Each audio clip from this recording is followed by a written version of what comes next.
दोस्तों नमस्कार। इस वक्त मैं धोलियाडेर चंपासर गांव में हूं।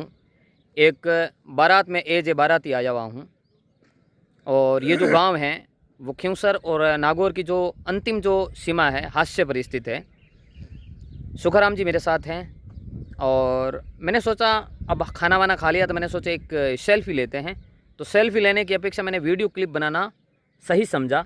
सुख जी स्पेशली वीडियो क्लिप इसलिए बना रहा हूँ क्योंकि आज मैं पहली बार यहाँ आया हुआ हूँ और यहाँ जो रेतीली जो धोरा धरती है इसमें जो खेजड़ी का जो वृक्ष है, हमारा जो क्लब वृक्ष है, राज्य वृक्ष है जो खेजड़ी, इनकी संख्या बहुत ज़्यादा है। हमारे गांव में खेजड़ी की संख्या इतनी नहीं है। ये खेजड़ी की इतनी संख्या होना मतलब क्या कारण है? और दूसरी बड़ी बात यह है कि ये जो खेजड़ी की जितनी भी जो खेजड़ियाँ हैं वो बड़ा पेड़ नहीं है, मतलब छोटे छोटे हैं। कुल मिलाकर ये जो मतलब नए जो खेजड़ी के वृक्ष हैं। तो आपको कैसा लगा मतलब राज्य वृक्ष को इतनी अधिक संख्या में देखा? ये राज्य वृक्ष है हमारा और 1983 में से राज्य वृक्ष का दर्जा दिया गया था। अच्छा। और यहाँ पर खेजड़ी वृक्ष बहुत होने का एक मुख्य कारण ये भी है कि यहाँ की जलवायु अच्छा, क्योंकि जो हमारे खेजड़ी वृक्ष है अधिकतम नागौर और बीकानेर ज़िले में होते हैं और यहाँ जो ये गांव है ये बीकानेर और नागौर ज़िले की सीमा पर स्थित है। अच्छा। तो लाजमी है कि खेजड़ी के वृक्ष होते होंगे यहाँ पर। नहीं, आपने कहा कि जलवायु का फ़र्क पड़ता है तो लेकिन हमारे भी तो मतलब जैसे मान लो मैं बता दूं, मेरे जो खेत के अंदर मात्र एक खेजड़ी है। तो सबसे पहले तो ये मैं ऑन कैमरा बोल रहा हूँ तो ये दुर्भाग्य की बात है मेरे लिए, क्योंकि एक है आपके जो जहाँ पर आप रह रहे हैं ना वहाँ पर जमीन जो है वो पथरीली जमीन है। अच्छा। शायद आपने देखा होगा कि पत्थर की खदान बिल्कुल हमारे गाँव पत्थर है। हाँ। हमारे इधर पत्थर की खाने नहीं है। यहाँ पर जहाँ अपन जिस जगह पर खड़े हैं यहाँ पर रेतीले धोरे हैं विशेषकर। तो सुख जी मजे की बात यह है कि हमारे जो एक भी खेजड़ी हमारे जो खेत में थी ना एकमात्र, वो भी बंटवारा होने की वजह से एक मतलब हमारे दूसरे परिवार में चली गई थी। तो हालांकि हमने ऐसी बातें हाँ, मेरी बात सुनो जी। तो मैं तो आपसे यही निवेदन करूंगा कि आप अब जो है जैसे बारिश का मौसम 15 पौधे कम से कम खेजड़ी के आप लगाए। बिल्कुल, देखिए आप इस वीडियो के बैक कैमरे के माध्यम से देखिए, बहुत ज़्यादा मतलब यहाँ पे खेजड़ी के पेड़ है छोटे छोटे, बहुत ज़्यादा मतलब यहाँ पे हालांकि आपको दूर ऐसे नज़र आ रहे होंगे लेकिन चारों तरफ भाई साहब बहुत ज़्यादा। और ये दृश्य देख के मुझे बहुत अच्छा लगा। और इस जो ज़मीन के जो भी मालिक हैं और स्थानीय जो भी यहाँ के लोग हैं वो निश्चित रूप से धन्यवाद के पात्र हैं, क्योंकि अपने खेतों के अंदर इस प्रकार हज़ारों लाखों की संख्या में इन्होंने राजस्थान के राज्य वृक्ष को संजो कर रखा है। और दूसरी बात और हाल ही में आपको पता है कि सरकार ने जो हमारे इस खेजड़ी वृक्ष पर जो फल होते हैं जिसके अपन सब्जी बनाते हैं सांगरी जी, उसको जो है GI टैग का दर्जा भी दिया गया है। एक चीज़ मैं आपको बता दूं, जैसे मान लो सांगरी एक्चुअली में हमारे खेतों में खेजड़े वगैरह होती हैं तो सांगरी की हम लोग सब्जी बनाते हैं और सांगरी एक व्यवसाय के रूप में हम लोग सांगरी को तोड़ते हैं, सांगरी को बेचते भी हैं। तो सांगरी जो है सुख जी इनकी रेट है, चूँकि इसका क्या है कि अब इनका महत्व रहेगा वर्ल्ड वाइड। तो इसकी मतलब वैल्यू बढ़ेगी। मेरे हिसाब से ये मुझे लग रहा है कि प्रति किलो 1000 निम्न और उच्चतम 4000 5000 भी जा सकती है। जो बढ़िया सांगरी क्वालिटी की अगर सांगरी है, महीन सांगरी है वो। चलिए बहुत बढ़िया। चलो चूँकि हम शादी में आए हुए हैं और ढोल बज रहा है तो शादी में सुख जी जो सबसे आकर्षण का मुख्य आकर्षण क्या होता है शादी में आपकी नज़रों में? देखिए अब लास्ट हंसी मजाक में हम रोजाना कह ही देते हैं यार, इनका ध्येय वाक्य ये है कि हमारा मुख्य उद्देश्य है भक्षण भक्षण भक्षण। तो हमने पेड़ भर करके भक्षण कर लिया है। चलो हालांकि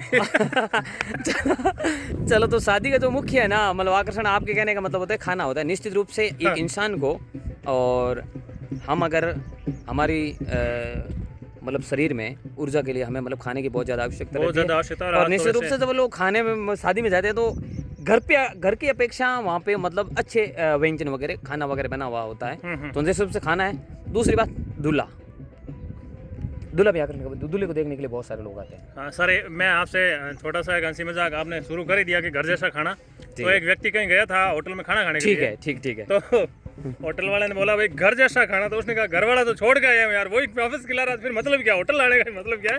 तो देखिए आजकल आपको फाइनली मतलब हंसी मजाक के साथ साथ हम लोग आपको ये भी बताना चाहते हैं, हालांकि आप इस चीज़ को लेकर अवेयर हैं, आपको जानकारी है सुख जी। ये जो हम लोग सांगरी की हमने बात की और इस वक्त हमारे पश्चिमी राजस्थान के अंदर केर का जो वृक्ष है, केर भी लगे हुए हैं। कल मैं पर्सनली गया था, मैं खुद गया था और ये कोई मित्र हमारे कोई जान पहचान के थे, वो केर से मतलब केर तोड़ रहे थे।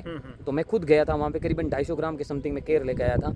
और उस केर की स्पेशल हमने, मेरे एक दोस्त था वो बहुत अच्छा कुक है, उसने सब्जी बनाई थी, हमने भरपेट 2 समय खाई थी। मतलब एक बार पहले खाई थी और उसके बाद दोपहर में भी खाई थी। और सरवण जी एक बात और बता दूं, आपने आज मेरे साथ वीडियो बनाया तो मैं सभी लोगों से गुजारिश करूंगा कि आप मेरा जो फेसबुक चैनल है आप भी गई है कि शुक्रा मेणकिया करणु नाम से, उसको फॉलो जरूर करें, जिसमें आपको बाबा रामदेव जी के पुराने भजन, गोसाई जी के पुराने भजन आपको मिलेंगे। बिल्कुल बिल्कुल। और उसी के साथ कुछ राजस्थानी कविताएं और हास्य कविताएं या वीर रस की, श्रृंगार रस की जो भी कविताएं राजस्थानी और हिंदी साहित्य से संबंधित जानकारी आपको समय समय पर वहाँ पर उपलब्ध होगी। शुक्रा मेणकिया करणु नाम से अपना चलो निश्चित रूप से आप शुक्राराम मेणकिया करणु नागौर नाम से इनका फेसबुक चैनल है, और आप यूट्यूब चैनल भी बनाएं।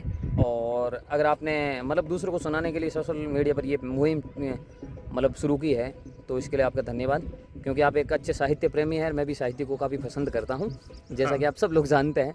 तो चलो आप मुझे बता, रामदेव जी का नाम आपने लिया, बाबा रामदेव जी जो मतलब मैं तो कहता हूँ पूरे भारतवर्ष में बाबा रामदेव जी को पूजे जाते हैं। सांप्रदायिक सौहार्द के प्रतीक हैं बाबा रामदेव जी को। कोई भी भजन अगर आप सुनाना चाहें, अगर कंफर्टेबल है तो भजन हमारे, मैं आपका पूरा सहयोग करूंगा। हमारे फेसबुक पर भजन पड़े हैं, वहाँ से नहीं अभी अगर आप वीडियो में मैं आपके साथ जरूर भजन लेके आऊँगा आज, क्योंकि हम शादी में आए हुए हैं। तो शादी के अंदर मतलब कुल मिला के जो शादी वाले सॉन्ग है ना। चलो। तो एक बार पुणे जितने भी अगर आप लोगों ने इस वीडियो को देखा है तो आपका बहुत बहुत धन्यवाद, और thank you so much for watching this video. और आपसे एक गुजारिश है कि खेजड़ी का जो वृक्ष है उनको संजो कर रखिए और उनको ज़्यादा से ज़्यादा लगाने का प्रयास कीजिए। और दूसरी बात, क्योंकि आजकल क्या है कि यार कंपनियां वगैरह, जब हमने देखा होगा खेजड़ियों के लोग, बहुत सारे लोग जो आंदोलन वगैरह कर रहे हैं और खेजड़ी के वृक्ष की जो लोग महत्ता को मतलब नहीं समझ पा रहे हैं, उनको काट रहे हैं, तो वो निश्चित रूप से गलत है।